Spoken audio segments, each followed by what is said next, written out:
What is up, everybody, and welcome to Party Chat Podcast, episode 96, 4 away from the prestigious episode 100, which is going to be epic in all proportions. As you can see, I am not Jonathan Squires once again. He has chosen cricket over gaming, as any good Northerner does, apparently. But, alas, I am not alone. I am joined by Mr. No Days Off, Mr. Every Show Possible, Mr. 96 himself. It's Slazo. Hooray! I mean, technically I'm Mr. 94 because we missed 2 episodes, but shh. Why you gotta hate? I tried to give you a big end. I tried to. Thank you. I did like the titles. It was reminiscent of somebody else on another show, but was it? Yeah. No, these are completely original titles, and I don't know what you're talking about. I do not. I'm not aware. I just try my best. It's also good to know that if good Northerners play cricket, I'm a bad Northerner, apparently. So. I mean, you're not even a real Northerner. That's how bad I am at it. Yeah. But don't worry, Slazo. You know what's going to cheer you up today? I don't know, Laura. Exciting video game news, because I have packed the show. Have you? With glorious, glorious content. Okay. Let's not break out into Bobby Roode songs. I don't know who that is. I'm sorry. Anyway, let's just get things started, Slazo. Me and you want to discuss the hot news. I know you do. And you know what the hot news is? Konami and Fulham have entered an exclusive agreement regarding Pro Evolution Soccer 2018. Yes, Fulham FC, the greatest team in London and the universe, subject to those who disagree, are wrong. The full squad will be recreated in the game with all kits, players perfectly replicated, because they do the whole full body scanning process, and they actually care and stuff like that. And on the flip side, it's also probably going to have the kits, the home, away, the third, the goalkeeper kits, everything like that. And it's probably going to mean Craven Cottage is in fact in the game, which is the stadium of Fulham FC, if you didn't know, Slazo. I do know from interacting with a certain Fulham fan. Awesome! I don't know who that is, but I think good taste. What I love is, after years and years of making jokes about pure Pez rules, You've done it. You've sold out finally. I'm going to be honest. Pro Evolution have always dabbled with. Oh, here we go. I've always liked them. But, no. That's what I'm saying. Pro Evolution, when they announce these deals, they're always like, your Barcelonas, your Bayern Munichs, your Real Madrid. You know what I mean? Yeah. Right. So imagine my surprise to see how big a deal Fulham is. I mean, a certain Northerner was jealous that Newcastle didn't get this sort of treatment, because he does prefer Pez, really. Yeah. But yeah, I'm kind of really happy about. I mean, I like my football team, so anything to get my football team in better detail. Are you not worried this is a damning indictment on Pez that they can't get a good team? No, yeah, they've got. We're a great team, right? Okay, we're ridiculous. Right. This season we're going to get promoted and stuff. So you're not in the Premiership? No, but we're styling. Also, so they're getting a team that isn't in the Premiership to represent their game? I don't think we're going to be on the cover. I still don't think that, but okay. We're just getting the photos. But Craven Cottage is, it's because at the end of the day, getting us, this is not for me looking from if I take away take away the Fulham fan thing. Right.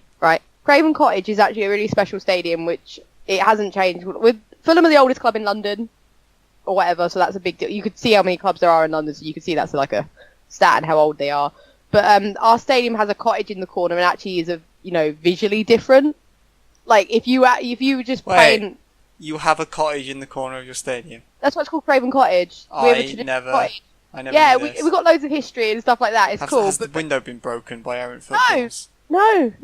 I mean, we have better shooting that. We tend to hit wide or over. The cottage is safe. People like to protect that cottage. But also, obviously, because Craven Cottage, I call it because it's right alongside the Thames, or the Thames is right alongside it, with the Riverside Sand. Do you actually live in it? No, I believe they use it most of the time. When you see people like in the balcony, they've customised in it now, so you could go in it and it's like VIP and everything. Oh, okay. Yeah, they have. Sometimes you normally see the injured footballers or former Fulham talent there and stuff like that, because it's a great view. But basically, the point is, when you're playing a football game, most stadiums obviously look the same, apart from like banners and advertising boards. Like, because it's just a metal. There's like a generic stadium format. So Craven Cottage offers you like you'll know you're at Craven Cottage because there's like a cottage in the corner. So when you're playing the game, you actually feel in a different stadium. Which that's where I'm saying from a non-Fulham point, but it's kind of special. Obviously, there's other unique stadiums, and they've I think generally every big unique stadium in the world has probably been picked up, and Craven Cottage is the last one to get fully dedicated treatment. Yeah, and I mean it's especially unique because the first word means cowardly, and who else would call a football stadium that? Wow. I mean, that's not the context it's used in this, but how rude. Rude. Also, what else is cool? I don't know why, but they also announced that available in the club store and online e-store, there'll be an exclusive Fulham FC slipcase. So basically, I can get the slipcase and cover up the fact it's a PES game. So I can get us on the box art. So you're pretty much, you're set on buying this now, I'm guessing. Yeah, I'm going to be honest. I was kind of, the thing is with PES, this isn't something going back on it.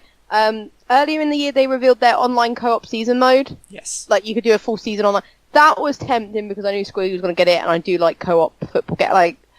As much as the traditional versus is cool, it's such an act. FIFA football games just get you so angry and stuff like that. So I do like the break of playing co-op, and I thought this was a cool idea. So I was looking at PES for that, but this Fulham thing just seems like please. So the first year I expressed an interest in FIFA from EA, and you're running as far away as possible. You ruined FIFA for me, and I'm so sorry that I've had to go. I mean, I've had PES.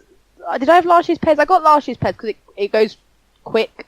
It gets cheaper. Yeah, compared to FIFA. FIFA holds its price, which is great. FIFA essentially stays its same price until the next one comes out, and then it crashes. Exactly.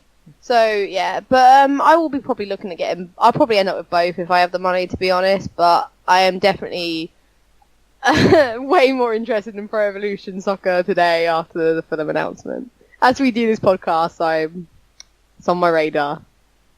So that's great. So also, I'm sorry, but also, did you know Konami and Pro Evolution is going to be the main sponsor of Fulham's youth team kit? So I could technically, I bet if they sold the youth team kits, I don't know if they do. I could get it with the I could buy it from my niece or whatever with the Pro Evolution sponsor or something like that.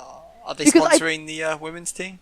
No, we don't. No, our women's team is Fulham's women's team collapsed for years and is still being built up. They're back in the leagues, but not in it's a long story. This is a video game. We don't need to go into the history of Fulham ladies and how great they once were and they had more trophies than the men. Not the point. To be fair, I think the youth team sponsor is kind of a cool idea for the youth team kits because Fulham announced a new sponsor, which is Grosvenor Casino. So kind of Pro Evolution will be on the underage shirts, so they're not going around pimping casinos. Yeah, but Pro Evolution and Fulham, it's going to be a great relationship, and I'm really happy. Aren't you happy? Sure. Is this the exciting news I promised you? It is, isn't it? Yeah. Cool. Don't worry, I've got something for you later, Slazo. It's fine. I'm glad. I hope you've got something for the listeners who've tuned in now and have gone wait, why is this a football podcast? Oh, they love Fulham. They're like Fulham, defining boundaries. Anyway, news 2, because this news also made me really happy. Oh, no. Super, super happy, is that apparently music streaming service Spotify is finally going to the Xbox One after being years of exclusive nature or brand or whatever on the PlayStation, right? Because this was spotted by Reddit users that in the activity feed of Xbox community manager Major Nelson? Nelson. That is the guy. I was so confused then. You could spot a Spotify app on the Xbox One, and The Verge have sources confirming it that it's actually legit, and that Xbox One and Spotify could soon be coming. It's being tested internally and could soon be on the way. The article on Eurogamer suspected it could be a Gamescom announcement because it's a cool little announcement to make because hey, we've got Spotify now. People like their Spotify. They do, and it's the thing. It was only you had to wait age. I think 2016 was still the time when Xbox finally did a firmware update where you could play background music, but you still didn't have Spotify. Because that's the thing I love about my PS4. Because they have Groove, and no one uses Groove. Yeah, but here's the thing. It's one of the things I love about my PS4. Like, when I've played a game to death already, and I'm maybe more so maybe FIFA, and you get sick of the soundtrack. Yeah. And you sick of the commentary because same, or WWE games where you get sick of hearing, he's got educated feet, right? I don't care that he's got educated feet. I want to just listen to my tunes, and I could play background music over the top while playing the game was, like, beautiful. And I'm hoping to have that experience with Xbox One as well. I'm not gonna lie, I get what you mean, although because I have a Spotify subscription and I tend to... I use the free one. Fair enough, but I tend to do it more with like podcasts and anything, just have a podcast playing. Like when I've been playing Destiny, I have a podcast going because I've seen the story once and it's You don't want to go for it Who again. cares? Yeah. Guy shoots things, the end. That is actually Destiny summed up to it in a nutshell there. Sorry, no, hang on. Guy or girl shoots things. There we go. Hey! Hell yeah. Right, moving on from that exciting news of Spotify, which I'm going to be honest, you must agree makes the least ticks one thing. No. I think that's rather cool. Like, as I said, Groove is not it will never. It's like it's Zoom. Not groovy. It's never going to be a thing. So I'm happy to see them getting finally Spotify sorted out for their console. Cool. Next news story is amazing as well. Oh. This week, Activision publishing boss Eric Heisberg did a conference call with investors, and you know they spoke about how great Crash Bandicoot sales were. I mean, it was the fastest. It holds some records now. It's sold so fast. I still love the stat that it was the best-selling game of June. It was out for 2 days in June. There's loads of stats like that, and it's amazing. And also the fact I've seen things like my local game store saying, "Quick, we've got a couple of copies in, but be quick." And then in between, by the end of the day, they've sold out. I'm pretty sure it's was the best-selling game of July in the UK as well. Yeah, I think. Yeah, I think it was. Don't know how it's been selling. so successful. I genuinely don't know. You know what's amazing is that basically they've hardly had to go crazy with the advertising. Like when games like Destiny and Call of Duty out, I can't watch a football game without there being an ad for them or anything like that, or any form of big TV show. Crash Bandicoot, I don't think I've seen a TV ad. Either I've been avoiding them really well, or they're just not that regular. I mean, I don't even really see the need to advertise Crash Bandicoot on TV. You just go, hey, were you a child in the 90s? Yeah, remember Crash. this game? It's as easy as that. Right. Plus Anyway, the budget price, but go on. They were talking about how great the reception and passionate audience for Crash, and how how they thought it could be a vocal minority when people react to the announcement. Yeah. But then it turned out to be like, as we said, and your June stats. I mean, it's like all expectations. Most insane. Apparently on this call they revealed that they have another IP in mind to remaster. Man, so what kind of IPs do Activision own? Well, I'm not sure. They did the SpongeBob games. Man, that's, but obviously I know what you're getting at, Slazo, because it's highly rumoured, because it's not confirmed or anything, but based on the fact there's a tease about another IP, there's a certain other game series, I'd say just as popular, maybe? I'm not sure. I always Skylanders! Yes, Skylanders' father is more accurate. Is Spyro the Dragon. Is the rumour, because actually it's the 20th anniversary of Spyro next year. Nice. So if things say a little bit of Destiny, a little bit of, and apparently, obviously you see this, according to Eurogamer, they believe it's definitely the most requested remaster at the moment. Yes. So people Skylanders and everything, but really a true Spyro hasn't been done in. No, but like Spyro has a different like. The thing with Crash was he went away for a long time, so there was like some sort of more upcry and uproar for him whereas to come back. Spyro's kind of re-established itself because Skylanders made bank for the few years it was on top of the world. Yeah, and didn't Skylanders lead to a redesign of the actual Dragon Spyro? Like he looks a bit different. There's another Spyro. Yeah, and he don't look right. I'm sorry. I'm a traditionalist. I want my old school pixel Spyro. I mean, that's the thing. I would love one, because Spyro is another classic platforming series. I don't think it will make as much money as Crash did, but it would certainly be cool to see it get the same kind of treatment. I don't think that's like the most damning statement, though, is it? Not to make as much money as the game that was the best-selling game in June on 2 days and stuff like that. Like the insane, like the level of it. Like I still think it'd do well. I mean, I think this is something you'd probably advertise more. We talk about needing advertisement. I think you'd probably have to push Spyro a little harder. But I would love to see it back. I always loved the games on PlayStation 1. Yeah. I did love Crash, don't get me wrong, but I always had a bit of more of an affection for Spyro as a character. I think I preferred the Crash games, but preferred Spyro the character because I think dragons are cooler and it was purple. I was a very fickle child. really basic, please. I mean, hey, who am I? If you like purple dragons, Laura, who am I? Why do I feel like you're making a Puff the Magic Dragon reference or something, and I'm just gonna regret Yes, saying this? Puff. Let's go with that. Yeah. Okay. I regret saying it now. Spyro's cool, don't ruin it for me. Leave my innocence alone. Okay. Okay, but you know what? You shouldn't leave alone. So we're gonna move on from this. You said about genders in Destiny and male and female getting players either. You made a joke. This is a tenuous link, but go on. This is a great link. But you know what you can finally play as a woman? You know what game you can play as a woman as now? Pez? NBA Live 18! Oh. Because that's right, the Women's National Basketball Association, WNBA for those who prefer the shorthand and more famously use shorthand, has been added to NBA Live 18. Let me get my moustache on. Women play basketball. Women NBA is actually probably, if I had to list... If you say more popular than NBA, I swear to God. No, that's not what I was going to say. Okay. I mean, I remember I watched a lot of American shows as a kid and a teen. The only sport...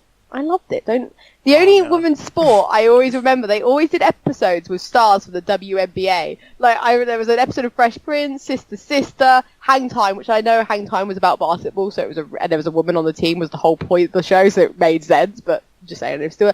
But they always went on about the WNBA, so as, a really famous sport and industry and franchise, I kind of... Oh, Rules of Engagement even did a WNBA episode. Seriously, I know the WNBA.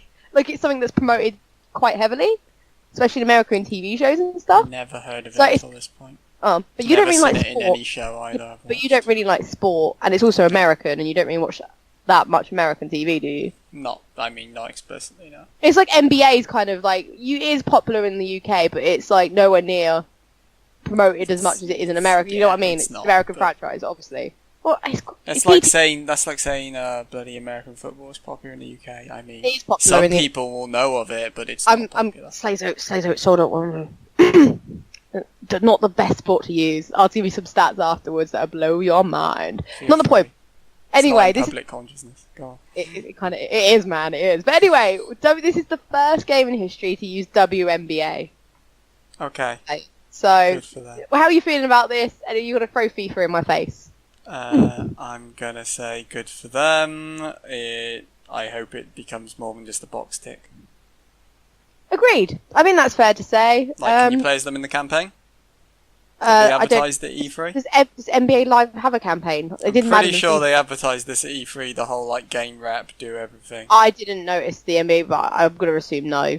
I'm gonna assume no. I will go work it out. So they're just a docs tick novelty. Because you can't beat women in the career mode in FIFA. Oh, it's all coming crashing down. I'm sorry.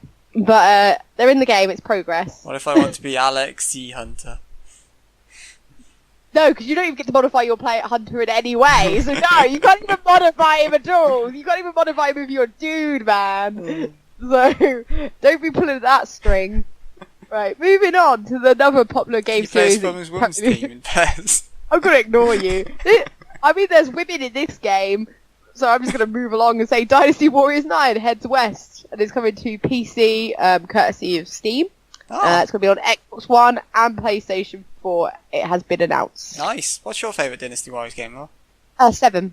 7? Why'd you like 7? Because it's the one I've played. Good answer. Thank you. Here all week. What's your favourite, Slazo? My favourite, if we're talking back from the core Dynasty Warriors series, I think it was Dynasty Warriors Next it was called on the Vita, which kind of tried to implement some Vita controls with touchscreen slashing and other things. It wasn't amazing because the Vita struggled a little bit with large environments, but it was certainly it tried to do something different, so I enjoyed that. I mean, yeah, there's that. Sure, alright. Did to get in this? This, no. I'm at a point now, open world, though. Yeah, so good for it. But, we're at the point where, if I want a Muso game, there's now Muso games based off franchises I'm invested in. So there's the Zelda one, there's the Dragon Quest one, there's gonna be the Fire Emblem one some point soon, there's the bloody Fate one, yeah, there's, Like, God, you I'm know at the point. Dynasty Warriors, don't you? Yeah, well, it's become like a genre to itself now. It's no longer just Dynasty Warriors offering this type of game. There's now like plenty of it's Dynasty Warriors, but with characters you care about from this franchise, which is kind of where my interest in that genre has moved to now, rather than I can't even pronounce Samurai Warriors, sorry, Dynasty Warriors characters. Xing Wang Lu has killed Chung Pei. I don't fucking know. Like, good for I them. feel like you know what? You sound a bit miserable about Dynasty Warriors 9. I'm not miserable about it. I just feel like the main franchise is no longer like the spectacle of the genre it once was. Oh, fair. But you know what? I'm going to cheer you up. Oh. I'm going to tell you new 6 storyline. But we're going to break this down into 3 stages because there's 3 games that have been announced. So bear with, Slazo. Try to keep it together. You'll never see it coming. Atlas launched a teaser sign, Persona 5 catchphrase, "Take Your Heart," with the Arson top hat logo. I feel that's how to say. Yeah. And below it read Persona Q2 and Nintendo 3DS. That's all we know. There's no word on, releases and all that stuff. But the previous game brought together Persona 3 and Persona 4 characters as they battled through a dungeon. Yeah, because the franchise started at 3. Awesome. And so obviously there's a lot of people suspecting and guessing that this could be like a sort of equivalent, but with Persona 5 characters instead, because that was the last it'll one. presumably be 3, 4 and 5 because as in Persona 5 those are the only Persona games that happened. There was no Persona 1 or 2. You're imagining those. They didn't exist. I mean, numbers, they confuse me. I've never actually played Persona Q, but it seems like on PS Plus or cheat. Persona Q. No, as in the 3DS game. Oh no, what am I thinking of? You're thinking of Persona Arena. Battle. Yeah, I'm thinking of Persona Arena. Not the same. Yeah. But yeah, I mean, I really want to get it at some point when I have like the cash to spare, because although the story is wank, like most Persona spin-offs, the gameplay is pretty good. Like it's a cool Etrian Odyssey style type of game, and I really like the aesthetic of it, like all the chibi kind of versions of the Persona 3 They're and more 4 kawaii, aren't they? Oh god, Oh, Laura, you I just know, say the you word. know how to get to a guy, yeah. They're Is kind that of the more correct cute. word? They're cute mini versions of Why? that. So I'd love to see the Persona 5 cast done in that same style. And I'd love to see the Persona 1 and 2 cast done in that same style, but those games don't exist, so I don't know what I'm talking about. I mean, if you complain loud enough, you'll be ignored, but still. So at least there's also another reason to get your Nintendo 3DS out, the console that won't die. I mean, personally. heaven forbid I play the other games coming out for it at the moment. Oh no, but that's what I'm saying. There's loads of games being announced. It felt like it was going to go, and then it was like another new lease of life, and it's like, yeah. But I mean, man, 3DS. if you're talking of consoles that felt like they're going to go, but then get a new lease of life. Oh, correct. Nice segue. Thank you. Persona 3 Dancing Moonlight and Persona 5 Dance Style were also announced and not heading to the PS4 and the PlayStation Vita next spring in Japan. Oh my god. Yes! Yes. Just amazing. We've been asking for this ever since Dancing All Night, and the fact that we get them both is just a dream come true. I mean, what am I looking at here? Is this like all songs, are they original songs, or are they songs from Persona 5, or is it just the characters that are different from the dancing games? What am I looking at between the Alright, two? so the way the dancing ones work is like, so Persona 3 will have the Persona 3 cast, and Persona 5 will have the Persona 5 cast. Is that basically it? Let me finish, Jesus. Oh, sorry. So you get the songs from those games are in there, but they usually like they put a lot of remixes in, and they get a lot of different people to do remixes of the songs. So they work better for a rhythm action game, basically. And yeah, they're like the Persona 4 Dancing on Light soundtrack is really good. I do recommend like listening to it if you get a chance. And yeah, the story again in Persona 4 Dancing on Light was absolute garbage, but the gameplay, like, it's kind of like if you ever played the Project Diva games, the Hatsune Miku Project Diva games. Yeah, I know of them. I haven't played them, but I know of them. It's kind of similar to that in terms of gameplay. Like, it can be a bit weird at times because you have to essentially be aware of the entire screen, whereas usually if you're playing like a rock band, you ignore the pretty effects at the top, you just zone in on the bottom of the screen where the notes are. But you can't really do that in Dancing All Night because the notes go to the outer edges of all the screen, so you have to be watching the whole screen at all times. But yeah, it's a really good thing. I still need to platinum it. I loved my time playing it, and yeah, I will happily buy both of these. I'll buy them both physically on Vita if I can. That's how much I'm down for this. I mean, I wouldn't expect anything less out of you with the Persona series. I mean, Matt, some people say they're milking it, and I say glug glug glug.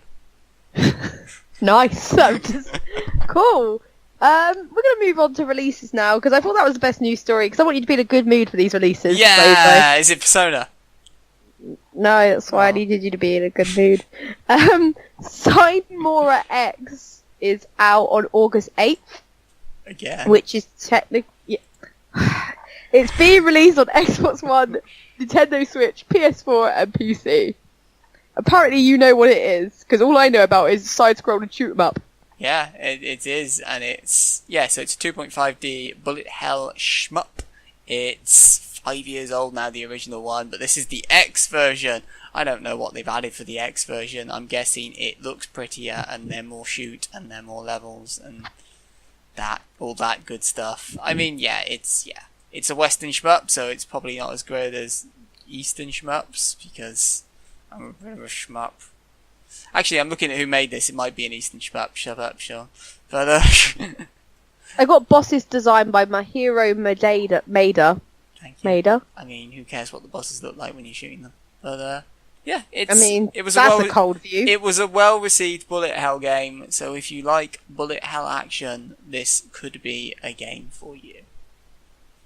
Awesome. It's quite short releases again this week. We are in that time of the year, but the last game and second game coming out in the period of time is Sudden Strike 4. That's coming to PS4 and PC. Never heard of it. Go on, Laura. Apparently, it's the beloved real-time strategy series returning, bigger, badder, and better than ever. Beloved. They said beloved in the game description of it. I mean, that's adorable. I've never heard of this franchise. I'm not really a real-time strategy person, in fairness. I mean, but I still have never heard of it. I've heard of, other real-time strategies. Command and Conquer. Yeah, I've heard of, them, but I've never heard of Sudden Strike 4. To be fair, you've also hadn't heard of Dawn of War until that. Exactly, that's what I'm saying. Maybe I'm just not... But no, I'm actually not familiar with this. I mean, cool. I'd be interested to see how they do it on PS4, considering RTS on console is usually hilarious. While I was saying that, I still need to play Halo Wars 2. I've got an Xbox One now, why haven't I bought that yet? Whoops. But, I mean, I hope it's alright, but, I couldn't tell you anything about it. I mean, I can't either, to be fair. I tried to look into it, and I just basically got told it was... Well, basically everything I read was like, that it's more of the same that you loved, bigger, better, and... Is it futuristic? Is it current? It's, I was going to say it's military, but it doesn't help you. I was trying to see if I could find out what it's based on. That's the cool thing. The thing is, right, when I was looking this up, I thought I'd find loads of it. But, World War II, there you go. Oh, okay. It's even though it's called Sudden Strike 4, it's the 5th game in the series. Oh, no. But it's the 4th standalone. Oh, no. So, I mean, just to confuse you there, 5th game, but it's the 4th. I love franchises. I can't wait for Xenoblade Chronicles 2, the 3rd game in the Xenoblade series. I know. Oh, you get to play as famous generals such as George Patton and Bernard Montgomery. Nice. Cool. World War II. If you're into World War II, this might be the game for you. This might be why, historians and stuff like that, because it seems to be try and be realistic and stuff. Good. So, I mean, in fairness, I didn't know there was like a not ye olde, but you know what I mean, like a World War II RTS. So yeah, I played Napoleon something. Total War, thank you. And that was really cool. Maybe I should play more of these games. I'm just kind of... Well, it requires you actively thinking. I do, that's why I'm very good at Napoleon. I'm very good! I did history as an A-level, leave me alone! I failed to see how that helps you. I don't know. Don't know. I know who he is! Oh, he's dead. I know war. That's something there's a Metal Gear Solid quote that Squiggy would say here, but I don't want to say He's not here, so he don't get Jack. Woohoo!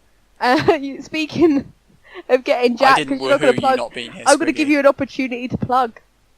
Okay. Because it's plug-in time. I mean, I hope my computer's plugged in, otherwise how am I doing this? Oh, I was wondering if you want to plug your Saturday morning Switch, but alas, don't. You know what? Don't. I mean, I could, I guess. Go on, go for it. Yeah, this week... Wait, we're on a Friday again. So, this week's episode... I've got to remember, like, doing it on a Sunday last time threw me. Yeah, so this week's episode is all about the 25 games that came out for the Switch over the month of July. Yes, not just Splatoon 2, but another 24 games behind it.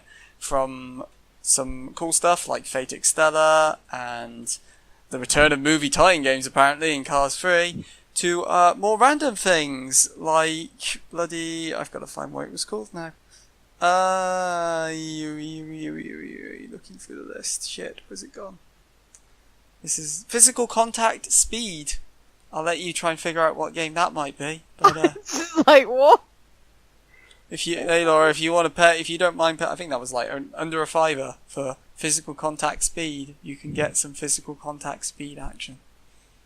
I'm good, but thank you. Okay. Anything else you want to plug? I mean, I guess I could plug next week's episode, which will be on Splatoon 2 Salmon Run. So, oh yeah, I love your Splatoon stuff. Ah, thank you. I'm just so jealous. Oh, you should buy a Switch and the game. I know. I'm trying. I am. I swear. I've bought 2 consoles this year, Laura. What have you done? Today to make me feel proud. I bought a sandwich. That felt painful.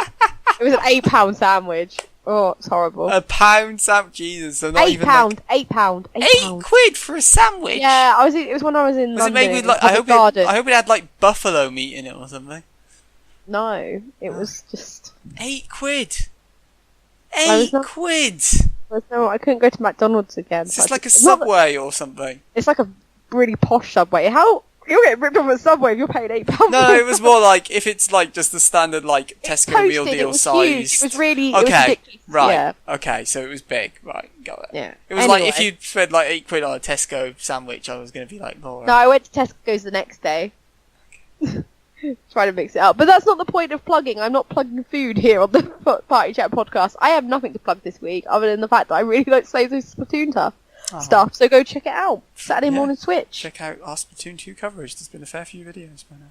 Yes, there has, and you know, if you can't afford to buy Splatoon yourself, it's the next best thing. Yay! Right, we're gonna end the show as we always do, but this is gonna be a big discussion because I've gone through a list of games that fit the category that I like. So the hot topic this week, because of Persona, you have, because you've given me news, no time.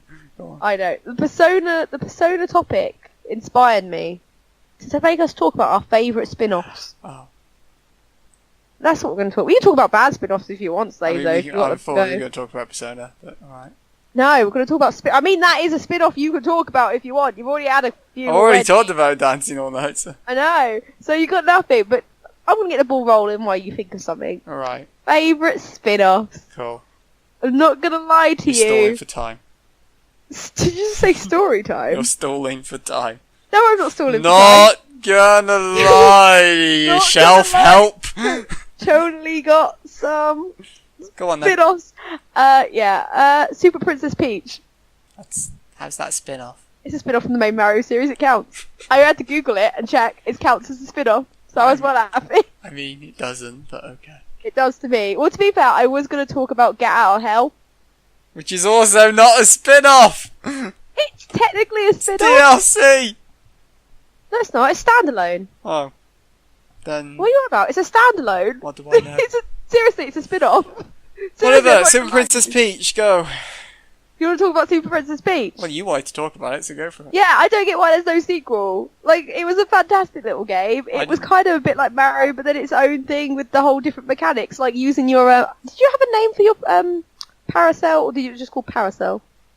Like I've not played it, so don't ask me. I don't know if Peach named her umbrella. I mean, I may have named it personally, because I love that little game. It was so colourful. Bowser kidnapped Mario, Luigi, and Toad, because apparently, they instead of just reversing it, finally learned Mario, after all these years. He had to go kidnap all 3 of them, though. Like, that's the only thing that bugs me with this spin-off, is the fact that it's like, oh, cool, we'll mix it up and have Peach rescue Mario, but, you know, a woman needs more to do, so we're throwing Luigi and Toad for good measure. Well, I think the idea is then, well, people go, why doesn't Luigi just rescue Mario? Yeah, but no one thinks that. Where was Yoshi? Was Yoshi in this game?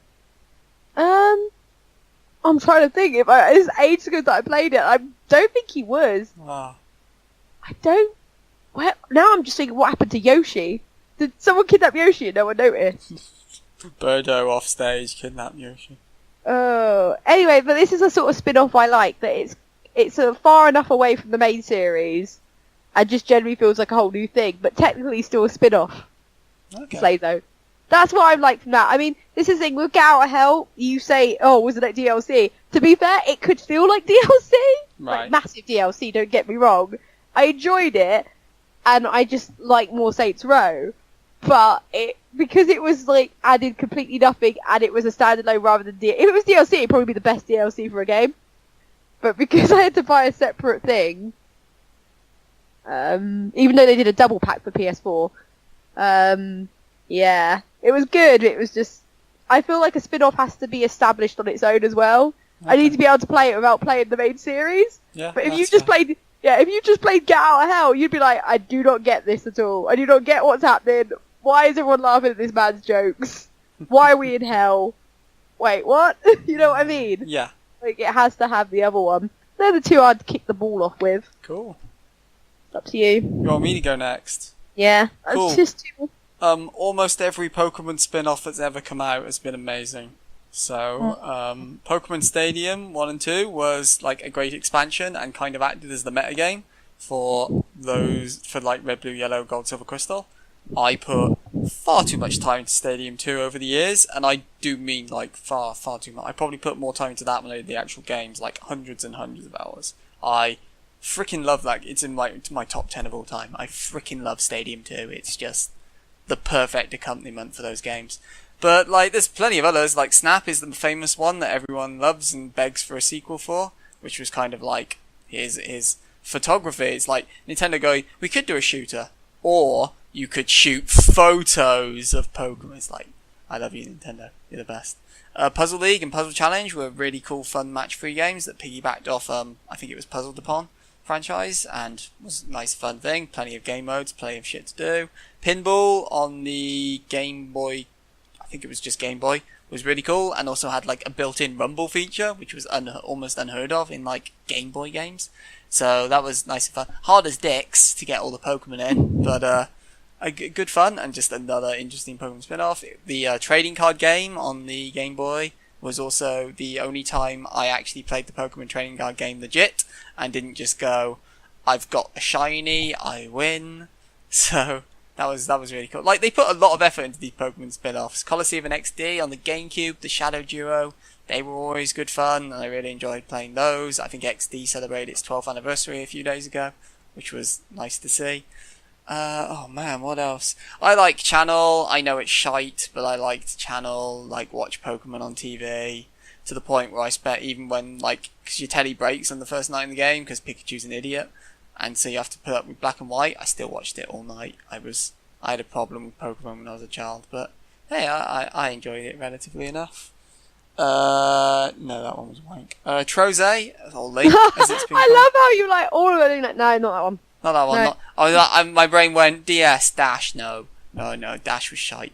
But Troze and Link were fun. Another type of Pokemon Match 3 that was different to the Puzzle Challenge, Puzzle League games. They were really enjoyable. I haven't played the one on 3DS much. I need to get back to that. I was never a big fan of Mystery Dungeon, but I know some people will be like, why aren't you mentioning Mystery Dungeon? So yeah, they're cool. Then they're not for me, but they're cool. Conquest was cool. Pokemon RTS game. Turn-based strategy game. That was like, I was really unsure about how they were doing it, especially when they announced it as like Pokemon meets Nobunaga's Ambition. It was like, what? Like Pokemon with samurais? What?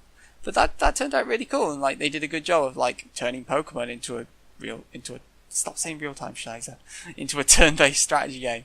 So real-time strategies in your mind. Totally, it is. So yeah, that was fun. And then of course, most recently, Pokken. Like, for all its flaws, the game, because I wrote that it was a good start, but not much more than that on the website. It was still good fun. I still enjoyed like finally getting a Pokemon fighting game, which was kind of Pokemon X Tekken, and the whole like 2D to 3D fighting style kind of worked nice and interestingly. And hey, I got Lucha Pikachu. Didn't get a Lucha Pikachu amiibo, because heaven forbid I get that. But no, yeah, that was nice and fun. And Yeah, there's been a couple of others, but those are the main ones that have held my interest over the years. So, yeah, in case you hadn't gathered from the 20th anniversary articles I wrote for the site way back when, I like Pokemon. fucking love Pokemon. And the strength of spin-offs has always been like one of the best things about that franchise. Like, there are very few bad Pokemon spin-offs. I mean, I think that's fair to say. Yeah. I was trying to think why you were going on, because I was going to say, if that monologue didn't buy you enough time, Laura, I mean, it bought me quite a bit of time. I know Squeaky isn't here, but there's a spin-off I kind of like that I know he'd be shouting at me. Okay. Metal Gear Rising. Metal Gear Rising is really... I've not played it, but it's like crazy how over and how popular that became. There you go. It's because it's so different. It is like, you know, completely different from the Metal Gear, like the actual gameplay. Yeah. And everything, and I think it does so well because Raiden or whatever wasn't the most loved character. Yes. Obviously, because of how they used him in Metal Gear Solid 2. What are you on about? It's a masterpiece. Everyone loves a good troll, don't they? Yeah, but in this, it feels more like he's at home. This feels much more of a natural fit for the game and character they built with him. That sort of mechanic and stuff like that. So when you're playing it, you kind of just appreciate it for that reason, because it's kind of like, that's what he's used for. That's his thing. Yeah, it's kind of like, it's like if he was a wrestler, this is like what it feels like when he finally gets booked right. That's basically how I would describe that. Nice. I really enjoyed that and stuff. There is a game that I know is quite slated that I enjoyed that was a spin-off. I'm going to be honest, I'm not crying for a sequel, but I didn't completely hate Shadow the Hedgehog. Right. Right? I kind of liked that it was completely... I kind of liked it. I kind of liked Shadow the character. I liked the story in it. You like Shadow as a character. I do like Shadow. Okay, I'm learning a lot about teenage Laura. I know that's controversial, given the game's reception. Hey, man, you were of that age at the time. Who am I? Like, he was emo as fuck. Yeah, you were emo as fuck. I know. Probably I was, yeah. But, I was like, I'm Shadow the Hedgehog. Darkness! Yes! Who needs running and positivity for rings when you have to be Shadow? Yes! No, I've got a gun. Yes! Violence. But I did kind of enjoy it. I feel like I look at it now, and it's one of those things that if I played it for the first time now, or if I played it again, right, I would probably not rate it. But it's one of those games at the time when I had nothing else to play, and I just found myself engrossed enough to play it consistently. So I can't really deny that I kind of liked it. Cool. I'm going to name a good Sonic spin-off. Sonic Kart was I hated Sonic Kart. Really? Yeah, I thought, I just played it because everyone else was playing it, and it was cheap. I really hated it. I didn't find it fun at all. It really annoyed me. You're insane. I actually genuinely, I want to see why you like it. Because I think it's a real... Okay, so I played the second one on Vita. I didn't enjoy that one so much because the Vita's limitations more than anything. But I really enjoyed Sonic Kart 1 and 2. I thought it was I thought it was a good start on a way to make a franchise that could compete with Mario Kart. It had some really cool kind of tracks, especially as it kind of, in some ways, better utilised the whole boat, plane, car thing that Mario Kart has tried to do, but has never really kind of clicked in a way. So I thought it did a better job of that and had some better track designs. Also, because Mario has to pull from areas of the Mushroom Kingdom, so here's a foresty area, whereas Sonic, especially as it was Sonic and Sega, could pull from multiple franchises. So you had it's not Tales of Symphonia, Skies of Arcadia, stuff where you were flying around pirate ships firing at each other. That's cool as fuck, and I really enjoyed that. And yeah, I think plus I got to play as Billy Hatcher in the first one, which was sweet. So yeah, I really enjoyed Sonic Kart 1 and 2. I thought that could have been a great starting point for a franchise. Sonic Kart 1 offered a bit better value because it had more things to do, I thought. But yeah, I thought that was a good solid start to a franchise that then went nowhere. But no, I really enjoyed Sonic. That's cool. I was thinking, because obviously I also, just when you were saying that, obviously Sonic makes me think of Mario, because, you know, old school rivalry, and I've already said about who'd have thunk, yeah. I know, right? Luigi's Mansion, loved it. Luigi's Mansion 2 was okay, not worth the long wait I had. Okay.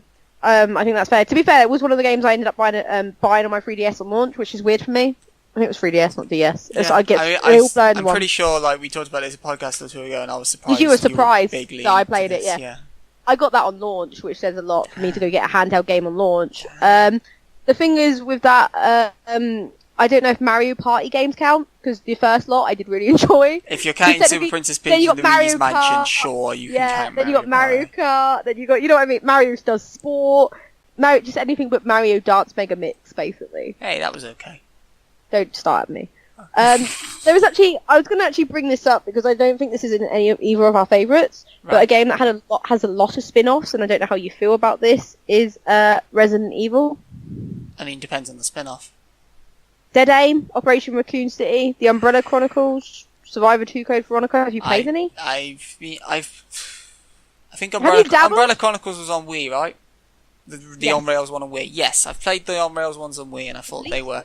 So Umbrella and Dark Side, I want to say. I thought those were kind of cool and did a good job of it. Mainly because Resi 4 on Wii kind of got me into the franchise a bit more than any other game had. So, but yeah, no, I mean, it's had some good ones. Like, it's had some ones that have been conceptually good and not gone anywhere. Like the 4-player one on PS2 that I forget, which had like an amazing thing. Like you could get, I think it was a zombie elephant running around, which was cool as shit. But like, it took so much setup, and the game, like just 4-player in general, just didn't seem to work well on the PS2 for Resi. But there's been some cool Resi spin-offs over the years. Like I as I said, I enjoyed the Chronicles games on Wii. That's the thing, because this is where I was going with it. With that being a game series that has a lot of spin-offs, because I'm just going to digress off into favour, just talk about spin-offs in general, because it's kind of a broad thing. Sure. Do you think a game series can be worse for having a lot of spin-offs? Because this is what you said about milking Persona and stuff. No. But I don't think any less of Resident Evil for all the spin-offs.